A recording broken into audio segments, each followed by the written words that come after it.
불안하다 보면 예민해지고 예민하다 보면 긴장하게 되고 그러다 보면 결국은 나를 잡게 되고 그런 측면에서 원에서 이렇게 빠져나와서 지켜보는 것 그 자체만으로도 의미가 있을 것 같아요. 어떤 분의 예민함에 대해서 같이 좀 얘기해보죠. 자칫 사소하거나 남들은 전혀 눈치채지 못하는 것들이 저의 주관적 해석을 거쳐 제 뇌에 들어오다 보니 의미 부여하게 되고 오해하게 되고 스스로를 힘들게 합니다. 저는 대화할 때 눈을 마주치는 것을 에티켓이라고 여깁니다. 상대가 몇 명이든 친분이 있든 없든 고루고루 눈빛을 주고받으며 대화를 하려고 애쓰고 그렇게 합니다. 간혹 상대방 중에 내게 눈길을 주지 않을 때 그게 그렇게 마음이 상합니다. 그게 반복이 되면 마음이 다치게 됩니다. 더더 유치하게는 저도 눈길을 거둡니다. 그런 상황들은 마치 저를 향해 너는 듣거나 말거나 라고 하는 간접 표현인 것 같은 기분이 듭니다. 굳이 계속되는 인연이 아니고 그냥 스쳐가는 관계일 때, 예를 들면 상점에 가서 얘기할 때, 수리를 맡기러 가서 얘기를 할 때, 이럴 때도 주된 용무자인은 저인데 가치관 일행을 향해서 계속 눈을 맞추면서 설명하는 경우, 이럴 때도 굉장히 무시받는 느낌? 저는 왜 이렇게 자꾸 무시당하는 기분일까요? 들을 때마다 예민하게 받아들여지는 특유의 말투가 있습니다. 제가 밥 먹었어? 물으면 먹었지.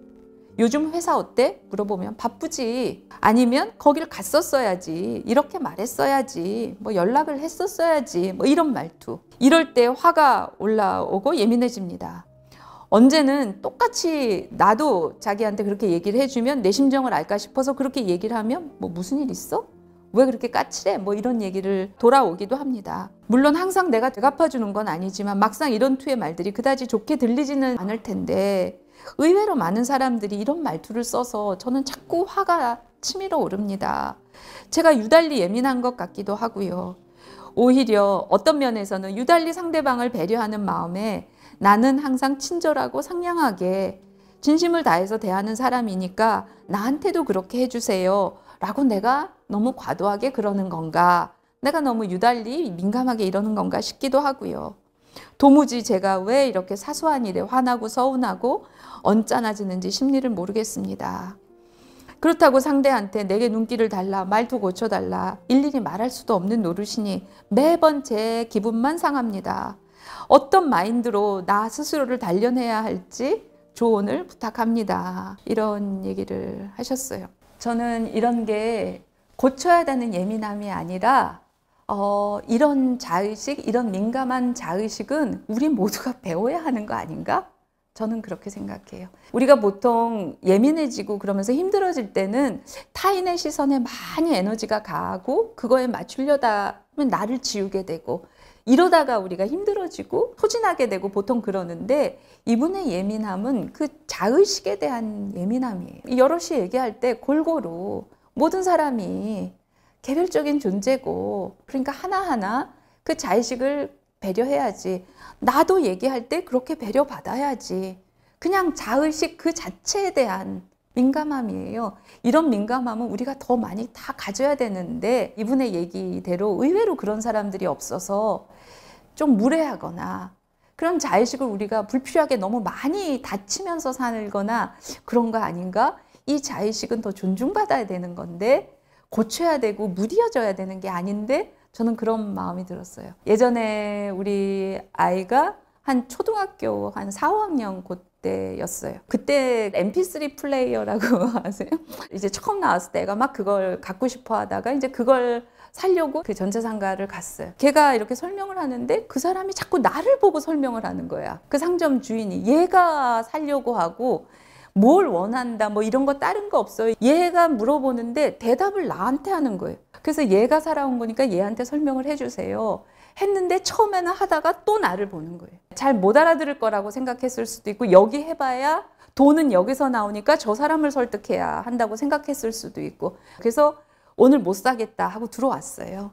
들어와가지고 네가 원하는 거를 이렇게 충분히 묻고 이렇게 하면서 사야 되는데 이게 그렇게 안 되는 것 같다. 그러니까 네가 직접 혼자 가서 사라. 그래서 그때 초등학교 아이한테 거의 50만 원의 현찰을 줬어요. 네가 원하는 거를 잘 알아보고 가서 사고 충분히 물어보고 듣고 네가 결정해서 사서 와라. 자기가 혼자 가라니까 긴장했을 거 아니야. 불안하고.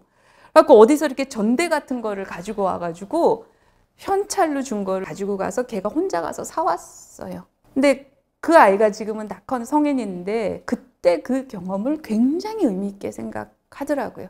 나를 어른으로 대우했다. 근데 이제 내가 지금 말하려고 하는 것은 꼭 그게 아니라 그 상점에 가서 얘한테 얘기를 해라 해도 이게 끝끝내 눈이 열로 안 가더라고요. 나는 이런 것은 예민함이 아니라 지켜줘야 되는 것이라고 생각하고, 그래서 아이한테 얘가 굉장히 부담스러웠지만 어쨌든 그렇게 얘기한 것이 뭐 결과적으로 잘했다고 생각해요. 네, 그래서 이런 뭐 외부의 시선에 맞춰서 나를 지우는 이런 것에 대한 시달림이 아니고, 이분은 나도 그렇게 대우받고 싶지만 내가 누군가한테 얘기할 때도 그 사람의 자의식을 고려해서 상점에 갈 때나 수리를 맡길 때나 대화를 할 때나 나도 그렇게 한다. 그것은 올바른 거죠. 네.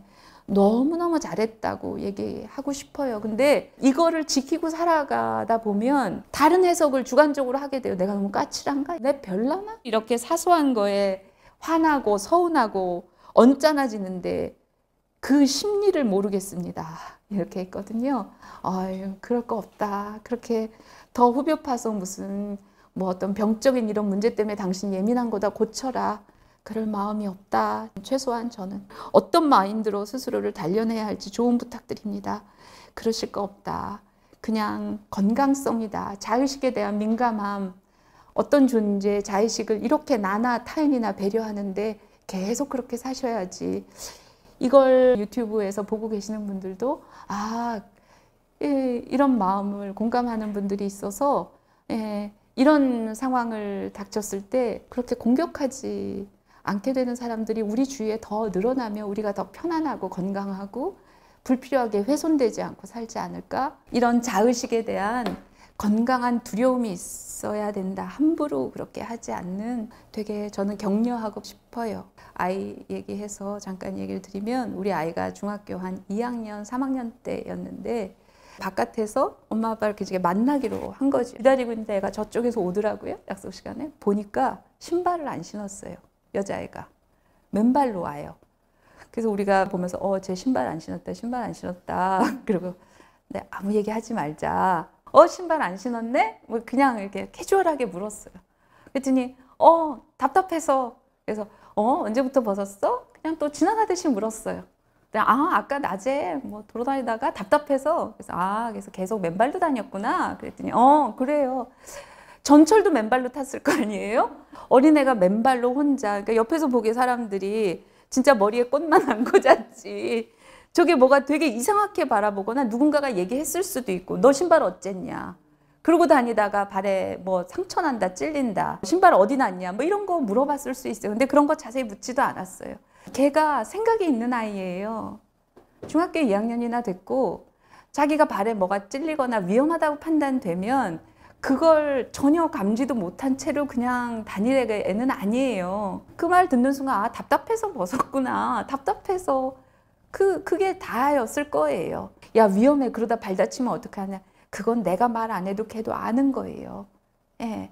어떤 얘기도 하지 않았죠. 저는 그런 것이 아까 가르치려 든다고 그럴 때 굉장히 불쾌하다고 하셨는데, 저는 자의식이 있는 사람이라면 자기도 다 알고 있고 알 수 있고 알만한 상황인데 그걸 못 믿어 하면서 다시 개입하고 묻고 막 걱정해서 너 그러면 되네 안 되네 하는 것은, 자의식이 있는 모든 존재는 그거에 대해서 어떤 반응이 있을 수 있는 거예요. 그럴 때 일어나는 반응은 저는 건강한 화라고 생각해요. 그래서 이분이 날 가르치려 들어?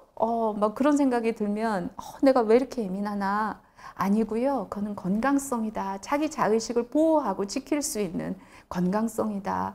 근데 우리 사회는 내 자의식을 지키는 것보다는 타인의 마음을 고려하고 배려하고 먼저 우선적으로, 그게 디폴트 값이죠. 상대적으로 자의식에 민감한 것은 굉장히 잘못된 거, 이기적인 거, 뭐 좀 별난 거, 예민한 거, 괜한 까탈. 근데 저는 그게 전혀 반대로 생각하죠. 너나 나나 할 것 없이 개별적 존재로서의 내 자의식이 보호되고 존중되는 것, 이게 기본값이어야 된다고 믿어 의심치 않죠. 우리 사회의 이 공기 속에 살면서 이런 자의식이 계속 숨 죽지 않고 계속 작동하고 있다는 점에 저는 기립박수를 쳐드리고 싶다. 고치지 마셔라. 매우 건강하시다. 네, 그런 얘기를 좀 드리고 싶어요. 예. 여러분들은 어떻게 느끼세요?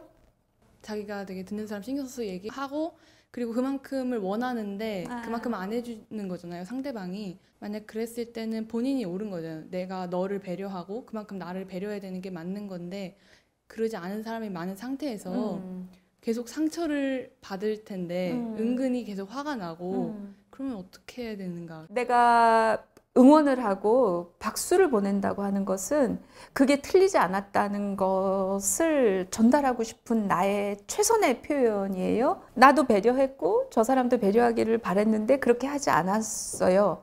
그럴 때 내 응원을 받고 이렇게 되길 바래요. 아, 그게 내가 고쳐야 되는 문제가 아니구나. 저 사람들이 오히려 알아야 되는 것이구나. 그런 마음이 들면 그렇다고 뭐 가르칠 건 없죠. 그거는 저 사람 존재에 대한 예의가 아니니까. 근데 배려를 받고 싶었는데 못 받았어요. 그러면 얘기할 수 있죠. 내가 잘못된 것이 아니고 내가 별나서 그런 것이 아니라는 걸 알면 나는 그러길 바랬는데 나는 좀 네가 나한테 그래줬으면 했는데 네가 아까 안 그래서 그것 때문에 내가 좀 서운했어. 그냥 그랬다고. 이렇게 얘기할 수 있는 거예요. 아유, 내가 좀 그랬는데 내가 미안해. 어쨌든 저 사람이 그런 반응을 해야 돼요. 근데 우리는 거기까지 못 가요. 나 혼자 고민에 빠지는 거예요. 난 좀 묻어내야 되는데 나 이렇게 까탈스러울까? 번지수가 잘못됐다는 것을 일단 아는 것이 중요하다. 그러면 어떤 식으로든지 얘기하게 되죠. 그러면 저쪽에서 나한테 그거에 대한 합당한 반응이 올 수밖에 없죠. 만약에 그거에 대해서 막 너는 왜 그렇게 까탈을 그냥 내가 뭘 그랬다 그러냐? 아, 너는 그렇게 생각하니 나는 아까 그렇게 느꼈는데. 그런 상태에서 이 관계를 어떻게 할지 생각해 봐야 되는 거죠. 내가 문제가 있어서 이 관계가 잘못된 게 아니라 그건 내가 적극적으로 끊어야 되는 관계겠죠. 그렇게 된다면. 선생님 말씀에 100번 공감을 하면서도 참 내 마음이 옳다고 계속 그렇게 믿으면서 그거를 상대방한테 얘기하기까지는 굉장히 큰 용기가 필요하고 반응이나 그 이후에 따라오는 것들도 막 걱정하고 그렇게 되는 것 같아요. 특히 한국 사회에서 좀 보통의 사람이라는 뭔가 보이지 않는 기준이 있어서 너가 이러면 넌 유별난 거고 너가 이러면 예민한 거고 그래서 그 안에서 막 그렇게 자의식을 공고히 가지면서 얘기하는 게 참 쉽지는 않지만 해볼 만한 가치가 있는 일이다라는 생각이 들었어요. 쉽지 않다는 걸 인정해야 된다고 생각해요. 그거는 굉장히 정확한 현실 감각인 거죠. 쉽지 않아요. 근데 그거 내가 쉽지 않아서 요번에는 또 이렇게 삼켰네 얘기를 못하고 그걸 그냥 알고 있는 것은 중요해요. 그걸 자꾸 의식을 하고 인식을 할 수 있으면 열에 한 번, 두 번은 어느 순간 하게 되거든요. 당장 해야 된다. 못하면 실패한 거다. 또 뭘 못한 거다. 그거 아니고 쉽지 않아요. 그거 어떻게 그렇게 해요. 어떻게 모든 자리에서 그거에 민감하게 그때그때 반응할 수 있는 인간이 있으면 나와보라 그래요. 그거는 보통 가능하지 않은 일이에요. 해야 되는데 내가 요번에 못했네 라는 것을 알고 있으면 돼요. 이런 자기인식이 자꾸 쌓이다 보면 어느 순간 에이 내가 한 번은 해야지 이러면서 하게 되고 이렇게 삼킨 것도 나고 그렇게 꺼낸 것도 나고 나의 이런 모습만 겪는 게 아니라 이런 모습도 한번 확인하고 이러면서 조금씩 이렇게 펴지는 거죠. 그런 과정이 중요해요. 쉽지 않아요. 당연해요. 선생님 말씀하신 디폴트 값인 그 정말 쉽지 않은 그 디폴트 값인 사회에서 예민함과 까탈스러움이라고 라벨링을 붙여서 하는 그게 결국에는 자의식의 건강성을 얘기해 주신 거잖아요. 너무 쉽지 않겠다. 근데 선생님이 아마 해주신 말을 듣고 사연자 분께서 그 저희가 오늘 얘기했던 자기 확신, 자기 확인 이런 거를 느끼셔서 아마 똑같은 상황에서 상처를 받는 대신에 나 이번에 잘 알아챘다. 저 사람 되게 무례한 사람인데 잘 알아챈 것 같다. 자신감이 생기시지 않을까라는 생각이 들었습니다. 우리 얘기가 그렇게 전달이 되면 좋겠어요. 나는 사람 마음을 들여다보는 일을 30년 이상 하면서 이거는 변치 않는 진리다라고 하는 것이 이제 딱 몇 가지 명제가 있는데, 모든 사람은 완벽하게 불완전한 존재다. 여기에 예외가 되는 사람은 존재할 수 없다. 그리고 당신이 옳다처럼 사람의 마음은 항상 옳다. 예를 들어서 집안일을 막 했는데 아무도 언급을 안 하고 칭찬도 안 하고 그래서 서운하다. 그랬을 때 그냥 보통 그 옆에 있는 사람의 가장 건강한 반응은 왜 내가 했는데 아무도 언급 안 하고 왜 칭찬 안 해줘? 너 왜 이렇게 생색내? 바라지 마. 원래 사람들 그런 거야. 라는 그런 충조평판을 하는 것은 나는 옳지 않다고 보고, 아이고 그랬구나. 네가 이렇게 고생했는데 깜빡했네 내가. 그래 그렇게 고생했구나. 힘들게 했구나. 그러면 어떤 결과가 오냐면 사람이 그런 것들을 인정하고 컨펌을 해주고 그것에 대해서 그렇게 건강하게 반응을 해주면 사람이 이렇게 눈치 보고 맞나? 이렇게 확인을 하다가 이렇게 편안해진다고요. 안정감이 든다고요. 그러면 그때 명확하게 허리가 굽히고 봤을 때는 작은 것이든 큰 것이든 다 크게 보여요. 근데 내가 이렇게 자기 컨펌을 받으면 자기가 온전히 자기 시야를 확보하고 자기 눈높이에서 이렇게 볼 수 있어요. 그러면 저건 작은 것이었구나. 그런 컨펌이 비로소 사람이 자기 삶을, 자기 시야를 정확하고 편안하고 안정적이고 중립적이고 객관적으로 합리적으로 볼 수 있는 기본 틀을 만들어주는 것이에요. 그러니까 잘못될 걱정하지 말고 잘 주목하고 언급하고 컨펌하고 깜빡했으면 내가 좀 무심했네. 내가 못 봤네. 내가 생각이 짧았네. 그렇지 거기까지만 하면 되는 거예요. 그럴수록 그 사람은 그런 자세, 태도, 그런 삶의 기반을 갖게 된다는 거죠. 그래서 사람은 이런 거다 저런 거다 뭐 그런 편견들, 그런 과도한 일반화 그런 거에서 우리가 조금 덜 압도되고 약간 우스워 보이고 그랬으면 좋겠네. 이거 보고. 그래서 한번 다시 또 생각을 해보게 됐네요. 고맙습니다. 여기까지 하겠습니다.